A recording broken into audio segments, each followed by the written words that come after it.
Didn't mean for it to turn out this way, Max. I was just trying to get closer to you. My best friend's gone because of you and your stupid racism. I hate you!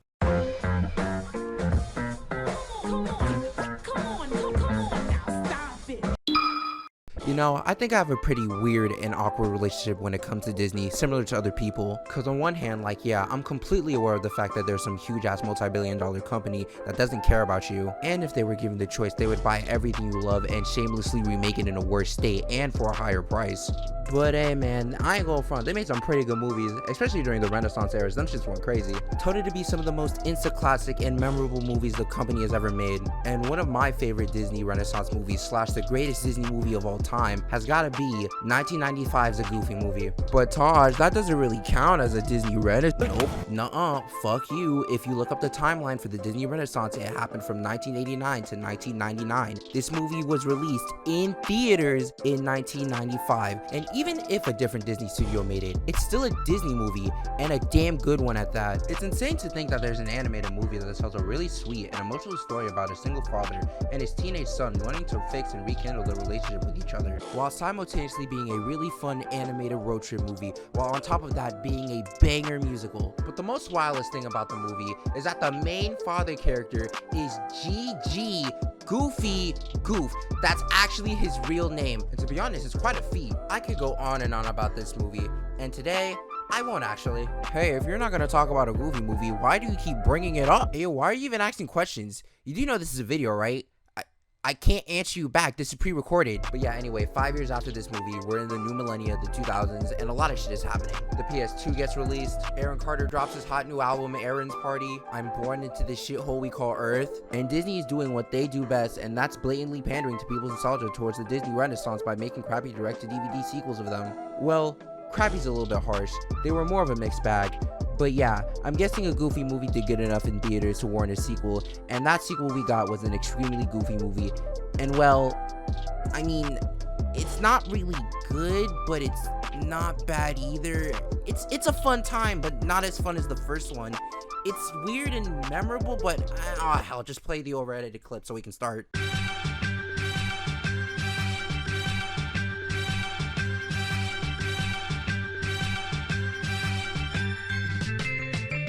So an extremely goofy movie is a 2000s direct-to-DVD animated movie. It was released February 29th and was directed by Douglas McCarthy and Ian Harlow, with writing credits going to Scott Spencer Gordon and Hilary Carliff. It's a sequel to a Goofy movie in which, long story short, Max and Goofy have some wacky adventures while experiencing college life. And you can see, this sounds like a really cool idea. I already love Max and Goofy as characters, and hey, it makes sense that Max is going to college since it's been like 5 years since the last movie. Plus, it could be really cool to see them tackle the relationship between Max and Roxanne now since they're in college and how it affects them. And it'd be pretty neat to give more importance to the side characters like PJ and Bobby. Oh yeah, and there's a lot of things that they could do for the musical aspect of the movie, it being a new millennium and all. Dog, a 2000s inspired power line would go so hard. And also they could do stuff like, oh my gosh, fellas, who the fuck is gonna tell this guy? Sigh. Okay, time to rip the band-aid off and make the wound worse. You see, as a sequel, an extremely goofy movie is kind of, sort of, really bad. Like, you think I'm joking when I say this, but this movie acts like the first one never happened. No one brings up the road trip. Roxanne is essentially erased from existence. The relationship between Max and Goofy is kind of back to square one. Powerline is nowhere to be found. Dog, it's not even a musical anymore. What the hell happened? Well, after doing some research, it appears that none of the people who worked on the original Goofy movie showed up to work on this one. Which, I mean, hey, this isn't the first time something like this happened. It's not really a big deal. But what I find weird is just how, like, this movie acts like the first one didn't exist. Or how, like, no one watched the original one and they didn't know they were making a sequel. I mean, did they want to cut out things they believe weren't important, like Roxanne or the music, and make it more focused on Max and Goofy? Because low-key, it's kind of just a retread of the first one, except this time they're at college. There's a lot of 70s jokes, and there's the ESPN X Games, available now on cable TV. Okay, so I know I'm making this movie sound like fucking trash, but it's really not. You see, with the shit that's like confusingly missing, they added other stuff, which, I mean, it could be the fact that I watched it as a kid, but I honestly kind of enjoyed some of the newer elements. So yeah, I'm gonna do my YouTube thing, and you can just sit here and watch me speedrun through this plot. Cool? Cool. So like I said, Max, PJ, and the other nigga went off to go live their college experience, and with him out of the house, that's got Goofy all alone and up in his feels. It gets to a point where he's too depressed to work, and he gets canned at his toy making job, and when he looks to try to find a new job, it's where we learn that he kinda dropped out of college in his last year to, you know, raise his son. From that, he decides not only to go back to college, he goes to the exact same one Max is going to so he can spend time with him, and well, Max... Hi, everybody! He's not too thrilled about it. And side note, I know that I haven't really talked about Max's side of the story, but to be honest, it's kind of simple. He just wants to experience college while his dad cramping his style, and he also wants to train and win for the College X Games broadcasting on ESPN. So yeah, if anything, although it's not really a different premise from the first movie, one thing that I can say that this movie does is that I think the whole college setting is pretty charming. I like how big in scope it feels, and how it gives a false sense of independence and freedom to unexpected college students. Another thing that I can say about the movie is that I think the animation is really nice. From the looks of it, it looks like they started off doing it with 2D traditional animation, and when it came to coloring, they did it all digitally, and it gives this movie a very light, bright feel, and I kinda like it. Also, it's cool to see characters like PJ and Bobby be more involved, and hang out with Max. Plus, the new characters in this movie are good too. I like the Gammas. They're the antagonistic frat boys of the movie, consisting of Bradley Uppercrust III, leader of the frat, and all-around ass with the worst, best shit-eating grin. There's Tank. Pleasure's all mine, baby. Welcome aboard, little Tank. Your class, the high kind. He's big, and he talks funny. I like him. And yeah, that's it. The others really don't matter. I just like those two. Other characters aside from the frat is Barrette Girl. Yes, that's what she's called. In the credits, she is literally called Barrette Girl. They never say / give her a name, and to this day, it bothers me. And she's essentially like the fourth member of Max's group.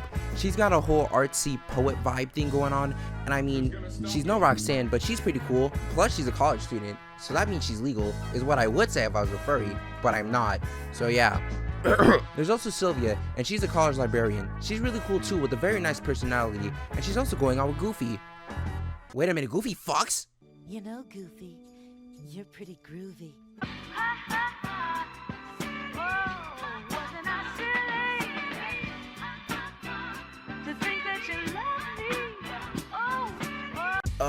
Well, you see, this movie decided to give Goofy a love interest, and how it happened was like, oh, Max needed to find a way to get his dad off his back so he can have fun in college, so he decides to hook him up with the librarian?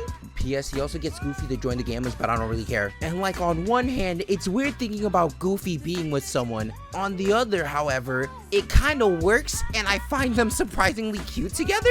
For example, after they meet and decide to go on a date, it then leads us to the club dance scene where Goofy and Sylvia are throwing it back to the 70s. Side note, ayo, since nigga is not me though, not a furry, would find Sylvia hot in this scene, you could say that she's a bad bitch. That joke was hilarious and you will laugh. But yeah, it's a really fun dance number, and it's animated really well. And it then leads to one of my favorite scenes in the movie, where after having a good time dancing, they take a stroll through the campus at night, where they sit by a bench and they both kind of realize that, damn, they've been out of the dating game for a minute, but they really do like each other and they want to make it work. And what makes it really interesting is that they don't talk. There's no dialogue till the end. It's all through expressions, like with the walking hand thing and faces, and it's a really sweet and endearing moment. You know, it was a weird concept at first, but now I'm for it.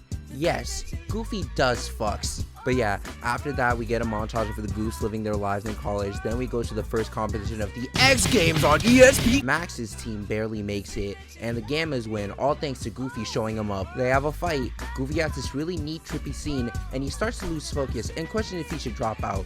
Meanwhile, Max is pressed because niggas be messing with his old man more than him, and he questions if he should drop out of the games and transfer schools. Newsflash, they don't. Goofy drops the Gammas and finds out that they're gonna cheat on the final competition, and realizes that although he wants to be there for his son, he should do stuff for himself. And Max learns that, dude, it's his dad, and it's okay to have your own life with him still involved, which leads to Max letting him join his team. They win the X Games broadcasted on ESPN. I am tired of this joke. Goofy graduates, and yeah, that's the movie. I mean, like I said before, I don't really think it's as good as the first one, but it's still not a bad movie. What I can say is that I think this movie is a pretty fun time, and at the end of the day, I think that it does the relationship between Max and Goofy pretty well. So what happened after this direct-to-DVD movie? Well, Max and Goofy did show up in some episodes of The House of Mouse, which was a pretty good show, and Hey, Max!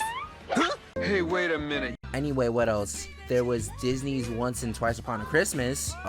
There was that new cameo in the new DuckTales, and like, yeah, after Extremely Goofy movie, there wasn't a lot of new / interesting stuff happening with Goofy or Max, mostly Max. And I don't know, that kind of sucks, especially when you see how Disney is now starting to utilize some of their more older iconic characters, such as Mickey with the shorts, Donald and DuckTales, plus the 3 Caballeros, plus the Chip and Dale show on Disney Plus, and a fucking Rescue Rangers movie coming out next year apparently. What made Goofy and Max work was that it added something a little bit more that was kind of interesting.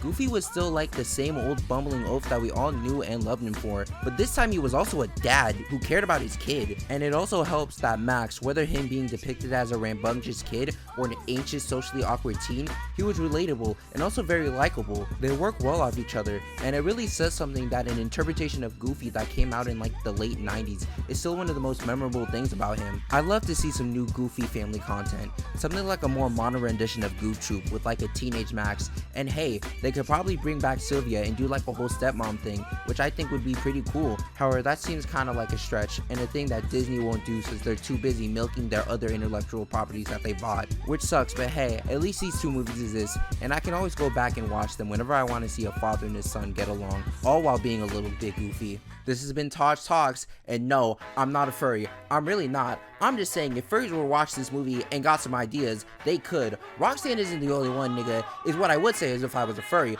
but I'm not. I'll fucking do this all day, bro. I'll deny this in court. I mean it.